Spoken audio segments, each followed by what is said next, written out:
Hello friend, कैसे हैं आप सब लोग। आई होप आप लोग बहुत बढ़िया हूँ। मैं के आर सैनी के आर एच का स्वागत करता हूँ दोस्तों। डीए और डीआर की रिगार्डिंग लेटेस्ट अपडेट लेकर आया हूँ। जो दोस्तों AICPN इंडेक्स के आंकड़े जारी कर दिए गए और आंकड़ों में फिर से एक बार बढ़ोतरी हुई है। और देखिए, आपका डीए और डीआर का जो अनाउंसमेंट किया था सरकार के द्वारा, वो AICPN इंडेक्स के आंकड़ों के आधार पर ही तय होता है कि कितना आपका डीए और डीआर बढ़ने वाला है। तो 1 जनवरी 2026 से आपका जो डीए और डीआर मिलने वाला है वो लगभग तय हो चुका है। तो कितना आपको मिलने वाला है और फिटमेंट फैक्टर पर जो है आपका डीए और डीआर कैसे असर डालता है, उसके रिगार्डिंग इस वीडियो में बात करने वाले हैं। इतना मिलेगा डीए और डीआर, उम्मीद ना कीजिए दोस्तों। बिल्कुल शुरू में कयास लगाए जा रहे थे कि जो डीए और डीआर है 1 जनवरी 2026 तक 62% तक पहुंच जाएगा, लेकिन अब किसी भी कंडीशन में 62% पर पहुंचता नजर नहीं आ रहा है। तो क्या कहती रिपोर्ट्स ऑनलाइन डीए कैलकुलेटर के माध्यम से देखेंगे कि आपका डीए और डीआर कितना पहुंच चुका है। जैसा कि दोस्तों आप सभी लोगों को पता है, पिछले 6 महीने के जो AICPN इंडेक्स के आंकड़े होते हैं उनके आधार पर तय होता है कि आपका डीए और डीआर कितना मिलेगा।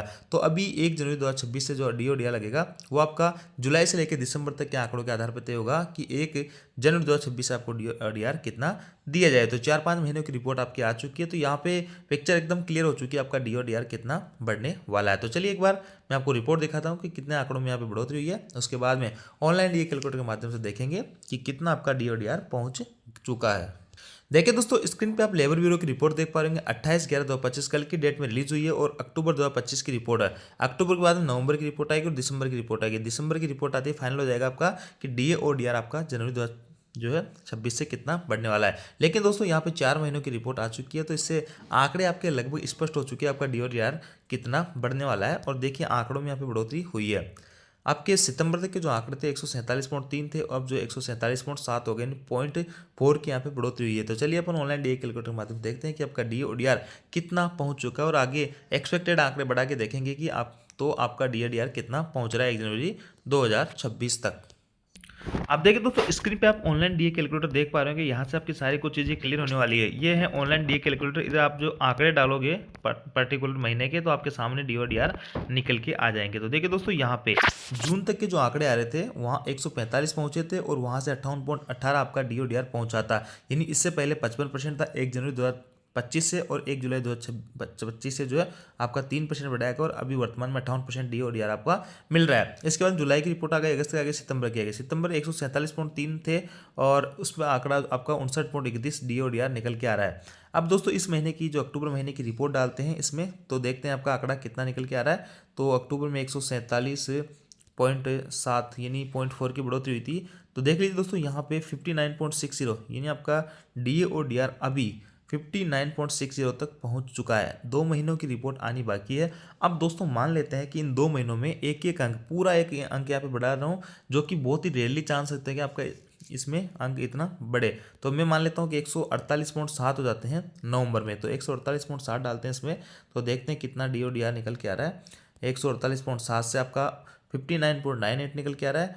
और फिर से मैं एक बढ़ा देता हूँ, तो यहाँ पे 149.7 डाल देते हैं, 149.7, तो आपका जो है 60.54 तक निकल के आ रहा है। ये नहीं दोस्तों, एक चीज़ यहाँ से क्लियर हो जाती है कि यहाँ पे आंकड़ों में देखिए, आंकड़ों में यहाँ से फ्लैट भी रह सकते हैं, आंकड़ों में यहाँ पे कमी भी हो सकती है और आंकड़ों में बढ़ोतरी भी हो सकती है। ये जो है आपकी महंगाई के आधार पर तय होता है। जितनी महंगाई आपकी बढ़ेगी उस हिसाब से आपके आंकड़ों में बढ़ोतरी होगी, और जितने आंकड़ों में बढ़ोतरी होती है उसके हिसाब से आपका डी और डीआर बढ़ना वाला होता है। लेकिन यहाँ पे मैंने पूरा एक एक डिजिट बढ़ाया है दोनों महीनों में, लेकिन फिर भी आपका जो है डी और डीआर 60% तक ही पहुंच पा रहा है। ये नहीं कि दोस्तों मोटा मोटा मैं बात करूँ तो 2% आपको डी और डीआर मिलने वाला है 1 जनवरी 2026 से। अब देखिए दोस्तों, यहाँ पे मान लेते हैं कि ये डिजिट बढ़ता नहीं है और सेम टू सेम 147.7 ही रह जाता है, जिसमें भी कोई अतिशयोक्ति नहीं है, बिल्कुल रह सकता है, कम भी हो सकता है।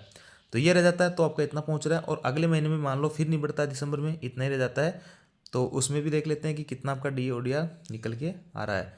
तो 147.7, ये नहीं दोस्तों, आपका 60% तो यहाँ पे पहुँच जाएगा। अभी वर्तमान में 58% है, तो 2% तो आपका कन्फर्म है। यहाँ पे आराम से अगर किसी भी टाइप से, अभी जो आंकड़े हैं इनमें किसी भी टाइप से बढ़ोतरी नहीं होती है या कमी भी हो जाती है हल्की फुल्की, तो भी आपका 60% डी ओ डी आर पहुँच जाएगा। यानी 2% डी ओ डी आर आपका बढ़ने वाला है, जो कि उम्मीद लगाई जा रही थी कि 3-4% बढ़ के और 62% तक आपका डी ओ डी आर पहुँच जाएगा। तो वो उम्मीद यहाँ पे पूरी होती नज़र नहीं आ रही है। तो यहाँ पे 99.99% चांस है कि आपका डीए और डीआर जो 1 जनवरी 2026 से लगने वाला 2% बढ़ेगा और 3% किसी भी कंडीशन में नहीं बढ़ेगा, क्योंकि उसके लिए आंकड़ों में काफ़ी अच्छी खासी बढ़ोतरी चाहिए होगी, जो कि यहाँ पे पॉसिबल होती नज़र नहीं आ रही। तो 2% आपका डीए और डीआर यहाँ पे बढ़ने वाला है। सरकार के द्वारा मार्च में अनाउंसमेंट किया जाएगा, अप्रैल की सैलरी में विद एरियर आपको भुगतान कर दिया जाएगा।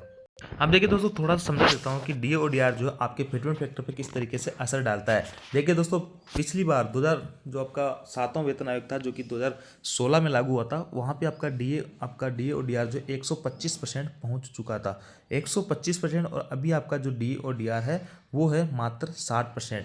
तो ऐसे में आपका जो पिछला जो 2.57 फिटमेंट फैक्टर था पिछली बार, उतना फिटमेंट फैक्टर आपको इस बार नहीं मिलेगा, क्योंकि इस बार डी और डीआर आपका कम है। तो देखिए फिटमेंट फैक्टर बनता कैसे है। बेसिक मान लेते हैं कि बेसिक आपका 1 रुपये या 100 रुपये जो भी मानो, और डी ए उस पर 60 रुपये, यानी आपका 60 रुपये डी है, 100 रुपये आपकी बेसिक है।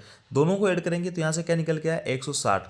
160 से एक फैक्टर निकाल के लाते हैं 100 का डिवाइड करके, तो यहाँ से 1.60 एक फैक्टर निकल के आता है। ये जो है आपका फैक्टर बेसिक और डीए को मर्ज करनी पड़ी। 1 रुपये आपका बेसिक हो गई, इस पर 60% डीए जो है आपका 1.60। ये आपका अगर सरकार किसी भी टाइप से कुछ भी आपको इंक्रीमेंट नहीं देती है, तो यहाँ पे इतना तो जो है आपका होने वाला है फैक्टर 1.60, कम से कम इससे कम नहीं होगा। इसमें कोई वृद्धि नहीं की गई, सिर्फ बेसिक और डीए को जोड़ दिया गया।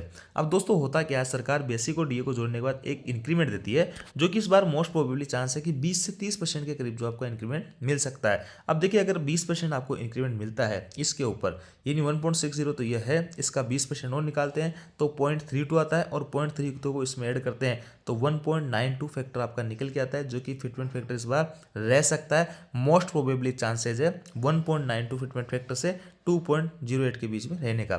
अगर दोस्तों सरकार इसके ऊपर 25% का इंक्रीमेंट देती है, और दे सकते हैं 25-30%, कोई बड़ी बात नहीं, क्योंकि इस बार डीए और डीआर कम बढ़ा है, तो उस कारण यहाँ पे इंक्रीमेंट अच्छा खासा मिल सकता है, उम्मीद है। 25% अगर फिटमेंट फैक्टर देते हैं यहाँ पे, तो आपका जो है निकल के आएगा 2 फिटमेंट फैक्टर। और अगर दोस्तों 30% का यहाँ पे इंक्रीमेंट दिया जाता है, तो फिटमेंट फैक्टर निकल के आएगा 2.08। तो यहाँ से आपको क्लियरली समझ में आया होगा कि डीए और डीआर का कितना इंपॉर्टेंट रोल होता है आपके फिटमेंट फैक्टर में। और देखिए, जो भी फिटमेंट फैक्टर है, इससे आपकी जो बेसिक रहेगी उसको मल्टीप्लाई कर देंगे। मान लीजिए ये फिटमेंट फैक्टर सरकार लागू करती है, तो यहाँ पे आपका किसी भाई का 18,000 रुपये है, तो या 18,000 है, जितना भी बेसिक आपका अभी वर्तमान में है, जब पे कमीशन लागू होगा 1 जनवरी 2026 से, तब तक आपका जो बेसिक रहेगा 50,000, 40,000, 35,000 जो भी, उसको इससे मल्टीप्लाई कर लेंगे, तो आपका जो नया जो बेसिक है वो निकल के आ जाएगा।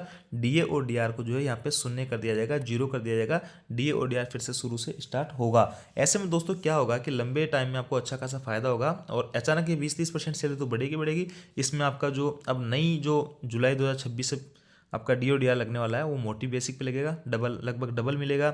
एचआरए पहले आपको जो 18,000 रुपये मिला करता था, अब वो नई बेसिक के हिसाब से 35-36,000 रुपये मिला करेगा। तो ऐसे में लॉन्ग टर्म में अच्छा खासा फायदा आप लोगों को रहने वाला है पे कमीशन के अंदर। तो यहाँ से आपको क्लियरली समझ में आएगा कि डी ओ डी आर पर किस तरीके से यहाँ पे निर्भर करता है आपका फिटमेंट फैक्टर। पिछली बार जो fitment factor D O D R 125% था, तो और 100% आप अपना बेसिक है, तो यहाँ से 225 निकल गया। फैक्टर निकला 2.25, इसमें सरकार ने इंक्रीमेंट दिया था 14.3 का, जो कि 0.32 निकल के आया। दोनों को ऐड किया तो 2.5 से उनका फैक्टर निकल के आया, जो कि फिटमेंट फैक्टर की तरह लागू हुआ था पिछले पे कमीशन में। तो यदि अपडेट दोस्तों जानकारी आपको अच्छी लगी, वीडियो बुरा लगे दोस्तों साथ में जरूर करें। Thank you.